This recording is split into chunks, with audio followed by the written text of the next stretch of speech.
we're back. We're finally back.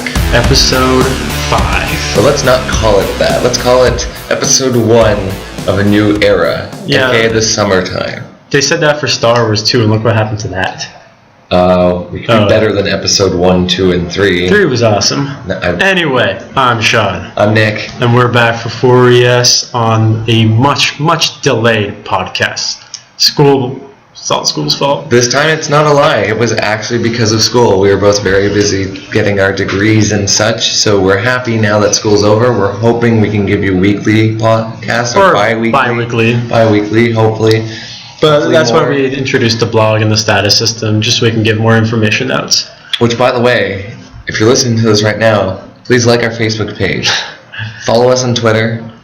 Follow our Twitter is not even active anymore. You can still follow it. We're actually looking for people who want to follow my Twitter. I am actually active. My Twitter too. We're looking for people to come promote the page though. So if you're interested in maybe working for us, hint possible salary, get in touch with us and we'll give you the details. But anyway, enough about self-promotion. Let's talk about the good stuff. If any of you have actually listened to this in the past and you're going, hey, one of their voices is weird, that's because last night I was screaming my head off at a 4-2 victory for the Montreal Canadiens in Game 3 against the Boston Bruins. That means we're ahead in the series. 2-1. 2-1. Although it should be 3-0 for what it's worth. But those final 9 minutes happened. We don't want to talk about it. Probably the worst 9 minutes of a hockey game I've watched all season long. Ever. No, I've seen worse, but that was probably the worst this season for me. It was pretty bad, but we're still ahead, and we have another home game coming up. We can easily go up 3-1, and then all we need to do is just win one. For me, it's Game 5. That'll be the coin toss. There's usually people. My father always had this thing that said Game 3 is what will usually decide the series, but there's a lot of people now that are saying Game 5 is what will decide. I'm thinking it's Game 5. That'll be the decider. If we win the next game, we have to win Game 5, and then we can get that break again. I don't know. I don't think we're going to lose next game. We're 3-0 with Jeanette Renault, so. We definitely have the next game. I'm pretty 100% sure about that one. For all those Boston people that are listening, we're sorry that we're being so biased, but we don't care. No, we don't, because we're Habs fans, and everyone knows it. Which we shouldn't be telling the world, because now we just lost all of Toronto listening to us. We lost all of Boston, so. But we love you guys in other ways. I love the Blue Jays. Boston. All right. Boston has. The Red Sox. They're Beantown. I like the Red Sox. Ew.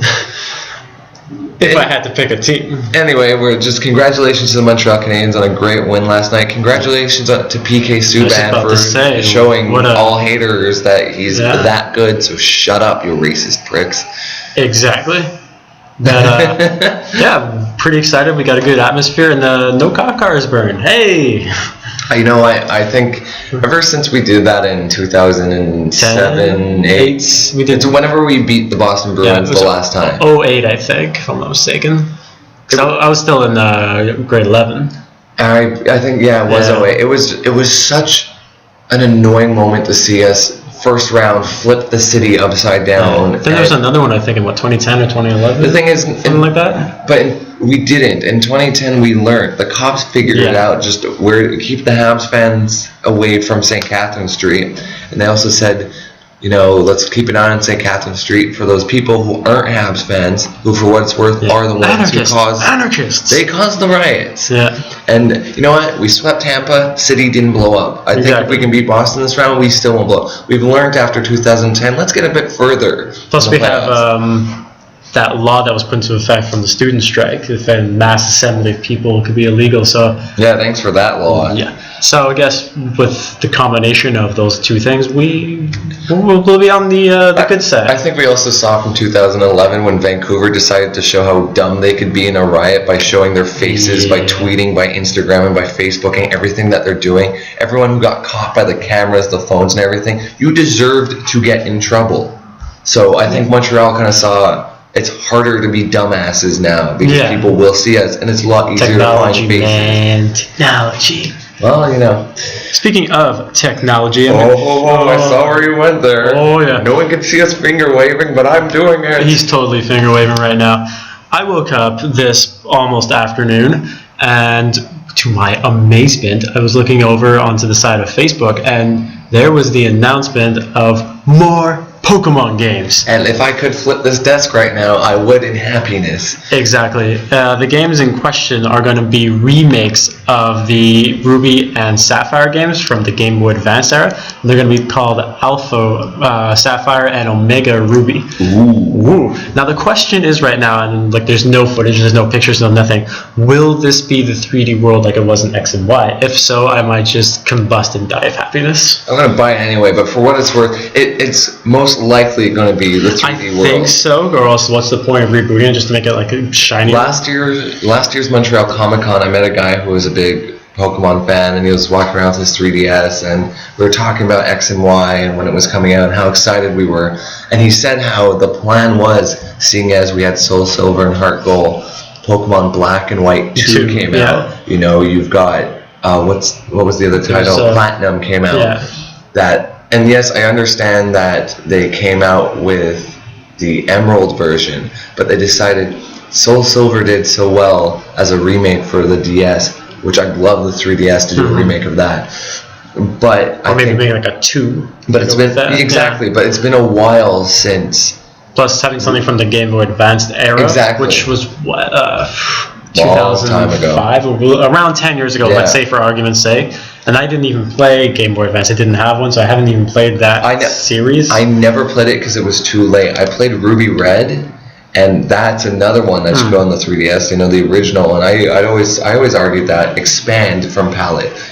If you were able to do it in Silver to go to Johto, why can't you? The game, the system itself is big enough where you can make a bigger map. Exactly. I loved X and Y, but if there's anything that I wasn't happy with, is what you do after X and Y. Yeah, I haven't beaten the game yet, so I don't know what's up. I just got a 3DS. Spoiler alert, John, it's not as fantastic after the Pokemon League like it has been in the past. Well, I remember like in the Silver and Crystal and all that, after you beat it, you got to go to Johto and like... You did the original stuff, and I think you should be able to expand your land. Be like, there's this whole new area. Yeah. You know, maybe make the Battle Frontier something different where you have to win 4 really hard badges and then you fight a new champion. Yeah, something like that. Like something that keeps the game, or maybe... for those who played X and Y, you know what I'm talking about. Yeah, I think it was introduced in Black and White where you can get the gym's phone numbers and you can re-battle the gym leaders. They actually started that in Soul Silver and Heart Gold. And one of the things was, though, in Black 2 and White 2, was you went to this area where you would fight a lot of people, and if you could finally beat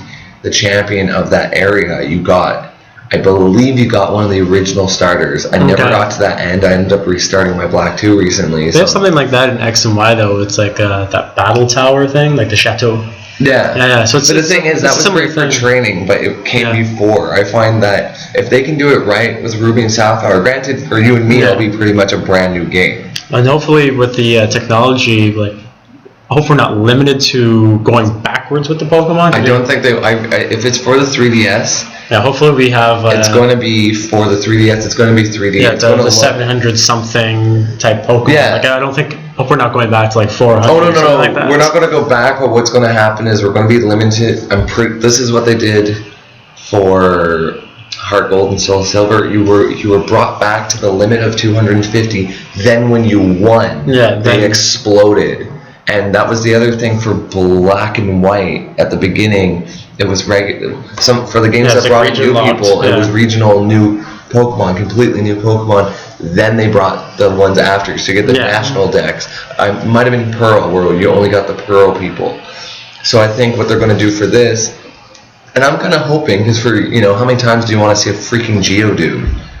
Or Zubats, you know? And so I'd actually like the Pokemon from Ruby and Sapphire to come now, and then national decks after you do your first thing, which is beat the 8 gym leaders. Yeah. If they can find a way to squeeze in maybe like 2 or 3 regions, though, maybe do 1632 gyms, that'd be awesome. That would probably be one of the best things. There's also, this isn't really announced, there's always been those rumors going around that open world Pokemon thing. Where you have all the areas, but I feel like...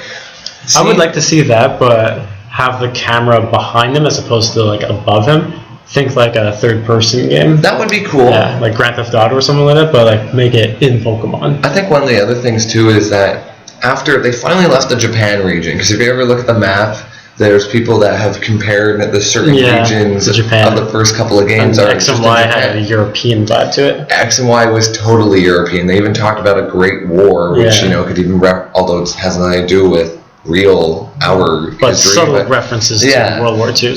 But you went to Paris. You went to areas that were like Holland. You went to areas that are like Russia. The windmills and stuff. Yeah, exactly. It definitely had a Euro vibe to it. So I'm wondering if now they're even going to expand out further, if they're going to go to like a North. It would be so funny if they did in North America.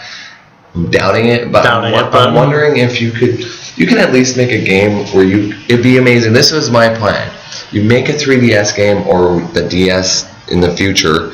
Not just for the Wii, you make it for the handheld console. You can pick what region you want to start in. Johto, Kanto, Hoenn, whatever. You start there, you fight those guys, and you just keep going. Yeah. And you can either pick an option to make it hard, so once you beat the one region, your Pokemon get locked from that region. Or it forces you to restart the level cap. Well, not even fully restart. It's like, okay, you have this experience, but you can't bring this stuff to this new region. Like, you still have your Pokemon, but it's like this. You can only unlock them after you get the 8 badges. Because just if you follow the show, what Ash always did, and the video game. Remember, the video game was what started the series until it starts the mangas.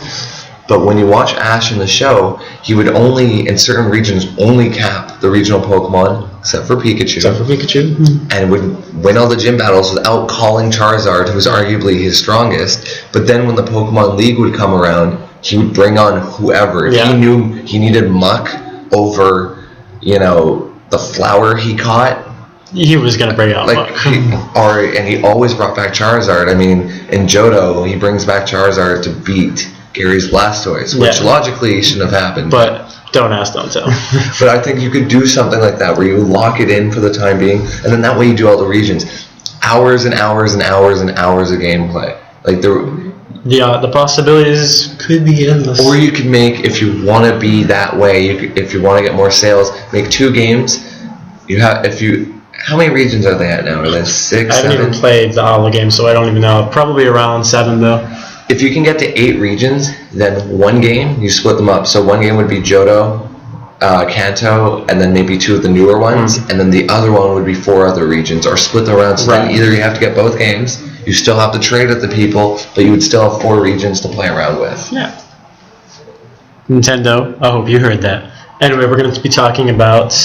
What are we going to now? I think I'm going to go to one more hockey thing. I know for all you hipsters out there that don't like hockey, you're cutting yourself. I don't know. That was a graphic image. I don't know. Is it like I'm pretty sure the hipsters out there are going to get mad, but isn't that hipsters love hockey? Yeah, but aren't they an evolution from emo? No. That's the scene. Yeah, but aren't they an evolution from scene? No. This is where I go down in pop culture. Okay, so although my link on my computer has decided to crap out on me, it's been announced that the Philadelphia Flyers have promoted Ron Hextall to general manager and kicked Paul Holmgrum's butt as the president. And it's totally a promotion for Holmgren. I think they should have fired his ass a long time ago, but Philadelphia is weird. They have a crazy owner, so it's not... So what does that mean for Philly now? It means that they have one of the craziest freaking possible GMs. I was saying to my friend before that goalie fights and GM fights are going to go up 1,000% because Ron Hextall, YouTube Ron Hextall fights, they are some of the craziest hockey fights, and from a goalie perspective, he was insane. And I don't know what experience he's really going to bring as a GM to this team, but he's been working for them in other capacities, so I think he knows what he's doing. But he's going to bring back that crazy Flyer mentality that we're going to beat you down and we're going to make you stay down. So do you think that the Flyers... Does this mean they're just going to become like that team everyone's like, I don't even want to play against them anymore because we're just going to come back broken and bruised? Or do you think that this will be a new challenge despite the fact that all these hockey critics lately have been, we got to bring the fights down and stuff like that? The thing is, though, when it comes to Philadelphia and Boston in that case, their style will never change. Even if they've cut down fighting a lot, they've done all these things, but Philadelphia has always been that aggressive place. It's that arena that's even worse than the Boston fans. Philadelphia fans want to murder you on spot. They're crazy, and it's a compliment. It's not a shot at them. It's to define. They are nuts. the way I see Hextall building this team, look at the team that lost to Chicago in the Stanley Cup Finals. They are going to try to go back to that team. And for what it's worth, I was hoping the Rangers would win because I said if the Canadiens were to make it to the third round and had to face the Flyers, even though they're going through Boston right now, they'd have a really rough time against the Flyers. Flyers are still a scary team now, even though they've made a lot of questionable moves over the past couple seasons. Except for, what was it? We played the Flyers a couple of years ago in the playoffs, too. If I'm not mistaken. It was awful. It was? It was horrifying. Yes. It was not like seeing everyone get tossed around like they were a rag doll. Yeah, I remember that. And I was just like, my body hurts. Yeah. So, are we going to stick to sports or are we going to go to pop culture? Let's do one short pop culture segment, and then we're going to swing back to sports. Going back and forth. That's how we're going to do. We have we're in the golden age of comic book movies right now. Like, it's without a doubt. This is what I'm calling it. It's the golden age, the Renaissance. Only if Disney does it. Well, Disney now owns Marvel, and Marvel owns everyone. Disney, keep up the good work. I'm expecting a lot of good things from Star Wars. Knock on wood. But this isn't wood. We just saw Spider-Man 2 the other day, and I preferred it over Spider-Man 1. It still had its issues and still had its faults, and I have a few gripes with it. But overall, I thought it was a step up. And one of the things I did enjoy about it, I thought the performances were a lot better, and I thought the villain was better. Yeah. The effects were better. The one thing, my major gripe with it is that it felt like Paul Giamatti? Well, that's not even a gripe, because he was in it for 2 minutes, and That's okay. The way he acts in that movie. Yeah. But he's the Rhino. No one's supposed to remember the Rhino. But my major gripe with the movie, though, was the fact that it felt like 2.5 hours of exposition for the Sinister Six movie and for Spider-Man 3. Well, it makes you also wonder. Remember, Mary Jane was cut out from this movie. How long was the movie with her? Yeah. It must have been at least 2:45. At least. I agree with you. I liked it. And I've been telling people I liked it. But the way I suggest for people who haven't seen it yet, maybe don't pay for 3D. Maybe go on a matinee or Cheapy Tuesday. Is it worth the full free? I guess it depends on your commitment to Spider-Man. I love Spider-Man. Full commitment here. It's why I wanted to go the first day. But after seeing it, I'd rather go back and see Captain America again, which, by the way, I loved and wish we could have done a podcast earlier about it. Because it's that really good. But the Spider-Man movie, I feel like once this particular segment of Spider-Man, we're done Spider-Man 4, we're done the Sinister Six, and we're done the Venom movie. Then we'll look back and be like, this is a good movie to build up everything. Exactly. Sort of like the first Hobbit movie. You need all that exposition for the other two to work. But at present, I'm just like...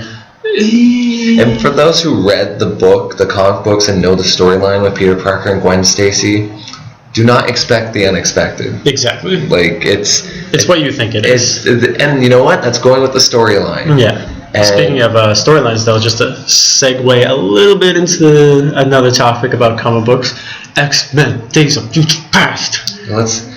We just said this before we started recording, that I said as long as they don't screw it up, and you said, well, Bryan Singer's doing it, and so he did the first two. And Bryan Singer is Mr. X-Men in my opinion, and Days of Future Past looks great. We have the original cast, we got Charles Stewart, Patrick Stewart. I just combined. Hell is Charles Stewart? Well, I was thinking Charles Xavier, and I put Stewart in for some reason. So we got Patrick Stewart, we got Ian McKellen as Professor X and Magneto, we got Hugh Jackman as Wolverine, Halle Berry as Storm, we got the originals, but we also have James McAvoy as the younger Professor X, we got Michael Fassbender as younger Magneto, and then we get Wolverine, who gets zipped back in time. Which means we get to see Hugh Jackman again. The 80s, during I believe it's the Reagan administration. Is it not still in the 70s by that point? I think it's the late 70s, early 80s, something like that. It's still the Cold War. Okay. And the film, if you watch the trailer, you're totally that's Montreal, because it was filmed in Montreal. A good chunk of it, and some of the outskirts of Vaudreuil, most of the effects were done in Montreal.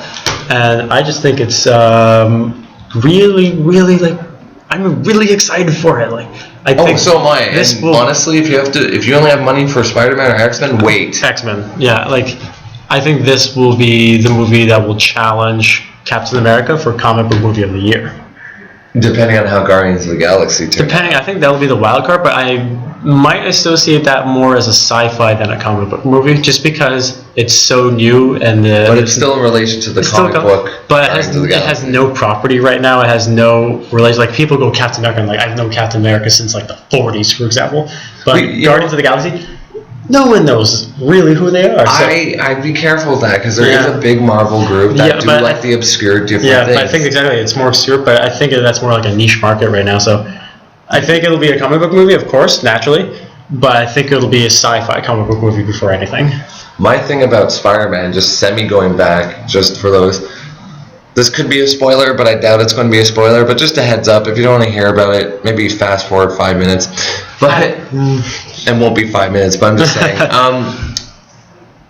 I didn't like how the Rhino turned out. If anyone's seen the trailer, you know what he looks like. I don't care if he looks like a transformer, the way he transforms.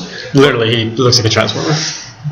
With how the Green Goblin turns out, you could have easily made the Rhino happen that way too. It drives me nuts that he had to be a mech robot. What bothered me though was how like Harry Osborn just sort of came out of nowhere and they shoehorned his backstory in, and then he became Goblin for 5 minutes. Like again, spoiler alert. Yeah, again. Well, we've already put up a spoiler alert. Let's hope they listen. But what was I saying? I just completely Yeah. Why would you even do that? Like, if you were gonna put the Goblin at the very end, you should have just like showed him and then saved that for the next movie or something. Like, just shoehorning him for 5 minutes. But the problem is just with the Gwen Stacy storyline. But again, you could have done that at the beginning of the third one and shocked everyone. I'm going to do this at the very beginning of a movie. Granted, if people still have ignored our spoiler alert, you're regretting everything right now. Yeah, you're going back to the Rhino thing. The reason why it bugs me the most is when my first very Spider-Man cartoon was the old one, the psychedelic old one. One of the very first bad guys he fights is the Rhino, and I always remember how silly he was. Yeah, because he looks like a standing-up rhino with a face. Yeah, but I liked it, and I thought they could have easily done that. We live in a world where people are trying to genetically screw around with things. Yeah, and now we just get like a mech suit, and it's odd. Really, it's out of place, especially considering Oscorp is behind everything, and they work with like the molecular level. Yeah. Like a bio. They could have easily done that. And like they could have made it like a really bad mutation. I think what movies need to understand as a superhero movie, it doesn't have to make sense. You don't have to make a robot so people go, why the hell would this happen? Like, who are you catering to make the robot for? Which I guess is, in some way or another, we have to blame Batman for that, for being grounded in reality and setting the bar for the dark and reality. I'm not even a big fan of those movies. Yeah. Marvel movies. But that movie, it's sort of become like the bar for comic book movies. It shouldn't be though. It really shouldn't be. It was really well done, but you don't have to copy a trend. Go your own way. It became the trend, and that's why Guardians of the Galaxy is going to be like this. They might set the tone as these anti-heroes. Yeah. Because from what we see in the trailer, they definitely look like anti-heroes. They're killers, car thieves, and mercenaries. Yeah, so like they are shady characters. You're calling Batista shady? Oh yeah, I'm calling Batista shady. Speaking of shady, which has nothing to do with anything, you had something to talk about with the Premier League, I believe. No, actually, I'm going to be talking about the Champions League. Yeah, you just got denied. Oh, it's still soccer. Who? It's people kicking a ball on the ground. Well, most of the world cares, considering it's the world sport. Okay, who outside of Montreal and just things in North America. Who in the United States and the rest of Canada cares? Me. I'm sorry, soccer fans. No. Well, we had the hockey, so that's why we're putting the soccer more towards the back, because it's not as relevant to the audience. But it's coming up. It's why I brought it up. I just said the wrong thing. We have the finals coming up, and both Madrid teams are playing. I saw that. Yeah, I'm not sure how I feel about that, because it's like, oh, that's anticlimactic. A lot of people are really excited about it because it's going to be a Madrid derby. Well, that's exactly it. Yeah. Like, that was the thing. Like, it's a big deal because it's a town battle at pretty this point. Much. And do they have enough money to riot? Because I don't think Spain does. Well, if there, it's like one half of the city will be rioting, the other half will be celebrating. Either way, I guess. But it's going to be taking place in Lisbon on the 24th, So around here, I think it'll be at 2:45, 3 o'clock, something like that, if you want to watch it. So all the pubs will be full at 3, while the rest of the bars are like, what's going on? Pretty much. Like, you have to pick which bar you want to go to. Some bars downtown will be playing it, and I've been to these bars. The Cavens will be playing it. The Cavens will be playing, but like, depends on the bar. Like, I went to Sports Station once during a Champions League's semifinal game. Okay. The atmosphere was like you were watching the Habs. Like, it was ridiculous. Like, but that's downtown too. Yeah, exactly. I went to depends on the the West Island Cavens, and there was 5 guys. Yeah, exactly. It depends on the market, but I was there, and when, like, I remember watching, it was Manchester versus Madrid, and when either team would score, people would be standing up, dancing on tables, chanting, clapping, and it was like, wow, this is just as ridiculous as a Habs game. And it really depends on where you go and who you're going with, because it's almost like, who would have thought that in Montreal there'd be this crazy soccer following that would be ready to like party on tables and scream at each other and shout death threats to the other team, even though we're not even in that city. Mm-hmm. So I thought that was really interesting. And now that the final's coming up, I'm looking forward to it. I'm actually not going to a bar though. I'm renting out a 100-foot projector. What? So you're not going to socialize? You're going to be a hermit downstairs with a projector? No, I'm going with people.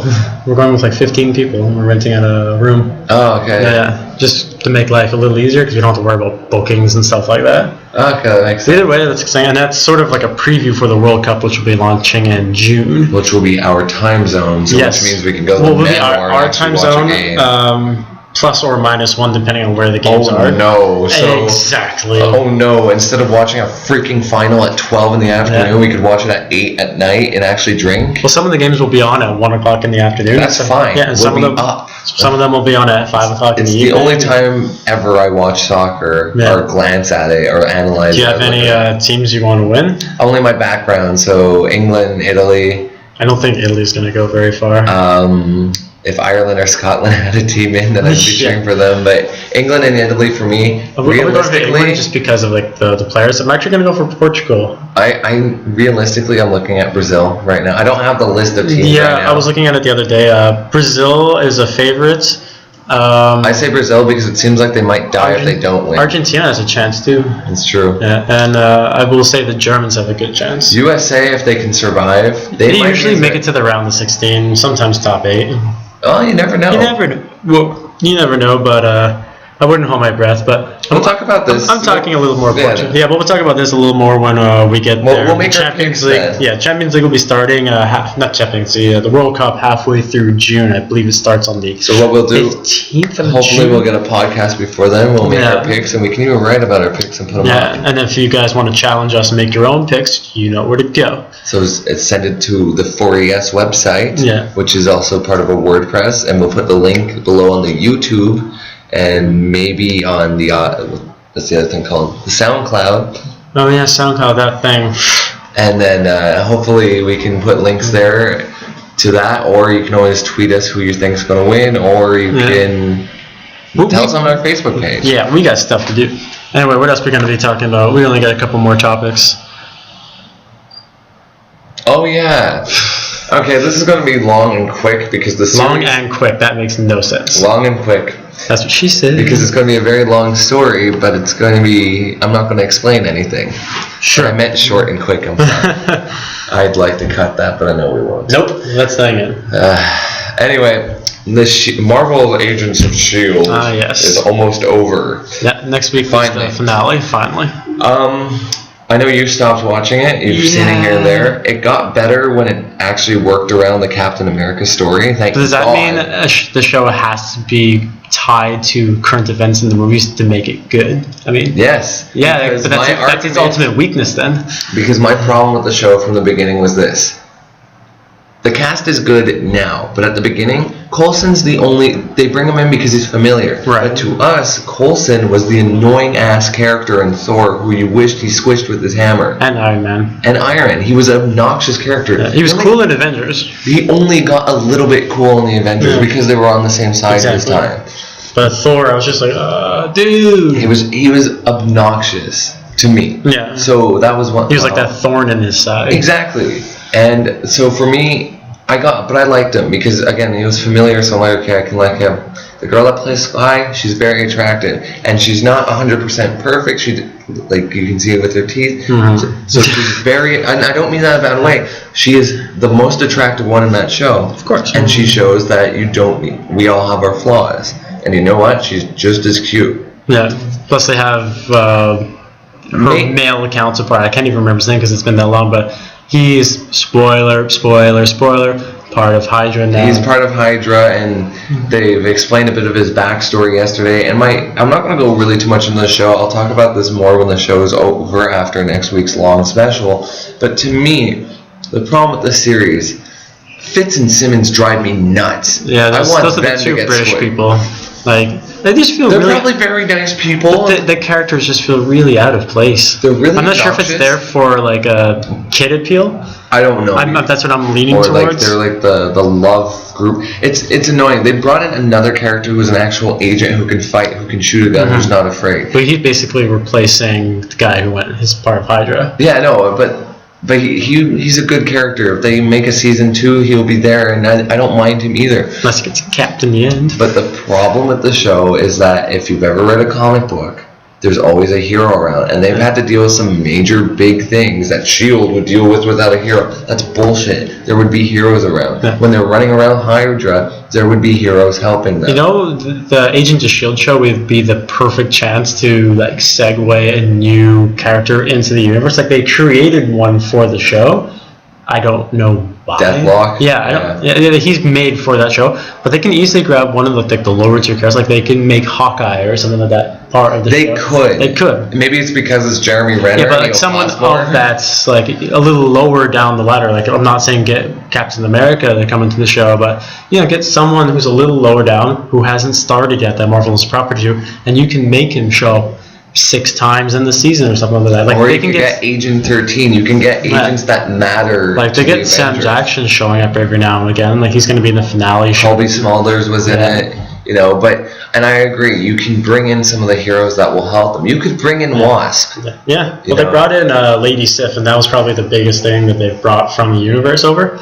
But again, it probably cost them a lot to get her to show up. But it's probably a contract thing. So. But it bothers me because the show could be so much better. And I understand this is the world of many universes, but this is a dull universe where there's. And I understand because now if you bring in all these heroes, you get waterlogged. Yeah. But keep it simple. It would be interesting if they could find if they were to ever introduce Miss Marvel, who's one of my favorite characters, they could put Carol Danvers in this show. It's not impossible. You could put people that maybe don't change right away, that become heroes later, but have special things. Or you could put Hawkeye because I was expecting him to kind of be Captain America because he's the Shield, unless he quit. We can also put like maybe the Panther or someone like that. You could. There's a handful, and you're not wrong. There's second tier heroes. Luke Cage, something exactly. Like that. They could always hire in War Machine. I mean, I know that means you have to get Don Cheadle, and that's a lot of them, but. I just find this universe could be so much better if they... Yeah, it just feels a little bare bones right now, and like I said, I got bored with it, especially when the next day Arrow was on TV. And Arrow is, in my opinion, the best comic book show that's on TV right now. I think what they could do is that if they do a 7-2, like holy crap, that wasn't even words. I'm tired, I'm sorry. If they do a second series, or second which they have, they've renewed it. Then you've done your character development. Yeah. Maybe Ward dies in the last episode. That's the name. Maybe Fitz and Simmons drown. Spoiler alert. Maybe my goal in life has been complete. Maybe something happens where they have to redevelop people. But now that the development has been done, you can actually go wherever you want with the story. Yeah. You also have to comply with the movie, because what does that mean with Age of Ultron and S.H.I.E.L.D.? Exactly. Like, that'll be the next one. Because I don't think S.H.I.E.L.D. will affect Guardians in any way. No. I don't think at all. But they'll make Sword with it'll work with Avengers too. So we'll see how that plays out. But for now, maybe I'll watch it again sometime. But like I said, Arrow's where I'm putting all my time and effort for the comic book TV show, which you gotta get on. Yeah. I mean, Deathstroke on TV. Oh my dear God! But it's actually really good. So we're gonna turn to another topic. Yeah, we got one more topic, and this is just like This is kind of like a LOL closing segment. Oh. Yeah. Oh yeah. Yeah. Guys, guess what was announced today? What, Sean? What was announced today? There's gonna be a new Power Rangers movie. Dot. If you could see my facial expression, it's me looking at a tree outside. I don't know how I feel about this, because if you're saying Power Rangers, are you just going with the most recent team? I have no information. All I know is that it would be very cool if Lionsgate's like, we're bringing back the originals. We're bringing back when they're older. Because right now it's the like last year was 20th anniversary, and I guess maybe that's when they were working out the negotiations and all that. Lionsgate is responsible for Hunger Games, and Hunger Games is, it's that tiny movie that a couple of people saw. It's that thing 10-year-olds still really like. It's what it. I like the Hunger Games. It's what came after Harry Potter. It was the thing that took place after Harry Potter, but Hunger Games is actually quite good. I will give it that, especially the last one. The sequel improved on the first one. So it has a good studio behind it who's capable of working on this. First major question, is Power Rangers relevant? I feel like it's a store that sells some of their product. But I feel like they are outdated. The problem is, for the hell of it, the other day I watched an episode of the most recent one, and the thing for me that I didn't really care for was they've been really referencing the past. Mm-hmm. This group of Power Rangers, what they do is they use old powers from different seasons. And I'm thinking, unlike Pokemon, which might have a bigger following that will follow the series because you can get access to it more, unlike other shows where you continue to follow a trend even though it's old, they don't have the same audiences. They don't have us anymore. Right. And so when you're referencing stuff from the past, you're trying to get us back on board. So I don't know. This could be like one of those movies that's a made-for-TV movie. Like I said, though, we bring back the original guys to bring back our age group, which we're all in our 20s now. Yeah. We'd probably go back and see that. They're probably too old now to play it. And I don't think so. They probably want to have younger faces to be attached to it. Because I have a funny feeling this is going to be a reboot, maybe of the original characters. But I don't think they'll have the same cast. I think you have to. Unless maybe they're going to do some weird thing where they're going to have the original cast like teaching a new. But they already did that with Tommy in one season. That's the problem. But if maybe they're going to do it to a movie or something, I don't know. There's no information about this at all except for the fact that they are going to make a Mighty Morphin Power Ranger movie. I think what you do is, because the other movies that they've come out with are for the kids just to follow around, I think this will be a movie that will apply to us, and what will happen is that what we do. And what they're going to do is they're going to show us, like, this is what they look like as old people. Everyone's been screwed, and they're the only ones who can save the earth. And it'd be really funny to see that. And that one, because also, are you going to have them running around being really goofy and explode? Again, I don't know. No, you have to actually make it a series and probably a darker. Probably, especially again, like post-Dark Night World, where everything has to be gritty and set in reality. Yeah. No, I can go either way. We'll have to wait and see, and we'll keep you posted on this. And for those people for remakes.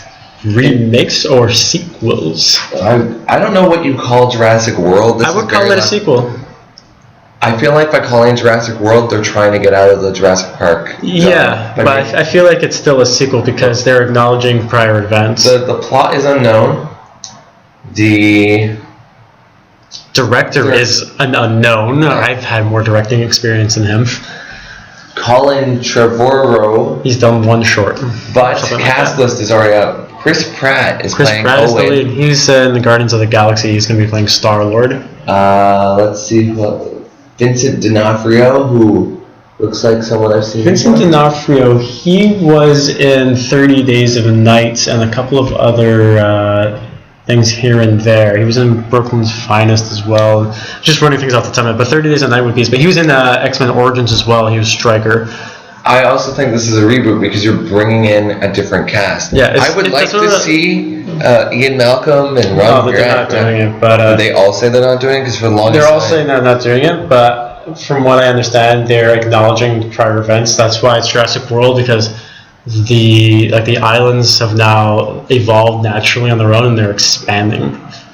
Something to do like Ian Malcolm always said, life will find a way. Twitchy. You know what? That's kind of sad that they're not bringing in any of the originals. I would like the originals back. Me too, but My main question right now, and I don't know this, are they going to just CGI the dinosaurs, or are they going to make robots again? I want robots. I want robots. So much cooler that way. That's what makes Jurassic Park probably going to be one of the best movies because of its time. Yeah. And it's because technology. Jurassic Park 3, a lot of it was still CGI, but the raptors. Yeah. The raptors were still robots. So that's why I'm wondering, like... The other question is, who is your main bad guy, so to speak? Yeah. Or who is your main... Like the antagonist. Who's your main carnivore? Yeah. Are they going to bring the back Spinosaur? Is it the T-Rex, who frankly was the franchise? Yeah. Will the Raptors once again be that second tier? What's the skeleton? The skeleton is a T-Rex, it looks like. Well, I think that's the answer to the question, because the first two had the T-Rex. But for a while they hid the Spinosaur logo. On the third one, yeah. For a while, I saw it in movie theaters, and I remember it was claws. They didn't want us to know what the dinosaur was right away. And then it was Spinosaurus. And then they killed the But now it's the T-Rex, so I think it's safe to say that at least at this point in time it will be the T-Rex, because usually the villain is the logo. I really hope we see the raptors again too, because of all the knowledge we've learned about the raptor now is that they're a bit shorter, they look more like birds, and if you notice in Jurassic Park 3 they gave them that there's a bit more feathers. Like they gave the feathery hair thing, and I still really like them, so I hope those at least are still there. But if you're doing CGI, then you make a lot less moments where you talk, and you have dinosaurs everywhere. That's one thing I always argue. Jurassic Park 3 I liked because you still showed, you had your pockets when they were going to the poop, that weird T-Rex looking thing. When they went by the water, they saw the dinosaurs. Like they did more. 3 was definitely my least favorite, though. For someone who's read both books, which I still suggest you read Jurassic Park and Lost World, they're both great books. I liked Lost World the least because they really stayed away from the story. They really did, but I like the creative liberty that it had, and I like the fact that there was it's like we're gonna throw you into the wild, dino style. I also despised bringing the T-Rex to San Diego. That was like, let's give Godzilla Jr. a chance. Yeah, that's exactly what I was thinking when I saw it. But I still enjoyed it. I enjoyed the jungle atmosphere. I thought the cast was good. Ian Malcolm being in the lead. I enjoyed it. It was fun. It wasn't as good as the first one, but I definitely think the third one was the weakest. 2015's Jurassic World. 2015, that will be the topic next time, but 2015, Year of the Nerd. Because it's not it's the prequel Year of the Nerd right now. Yeah, but next year will be the Year of the Nerd, and we'll talk about it next time. But anyway, so we're going to have to sign off soon. Before we start signing off, though, once again, if you want to help us in any way through social media, if you want to help us grow, if you want to be a guest and you can be a good guest, we'll have you on. One of the things is, remember to follow me at Vincelli. And I'm at Sean Gallagher 07. You can follow us at 4Yes Podcast. Please like our Facebook page. We've been starting to post more. We've been more chatty there too. So we do more. That's where the most information will be coming from. That's where you can get a hold of us. We'll put the email and the other info up. They're on the Twitter account. You can get a hold of us in any way. I'm always active on my own Twitter account. Go there. Check the 4Yes website. Links will be all below. And with that being said, time for us to go. I'm Nick. I'm Sean. Have a great day. Cheerio.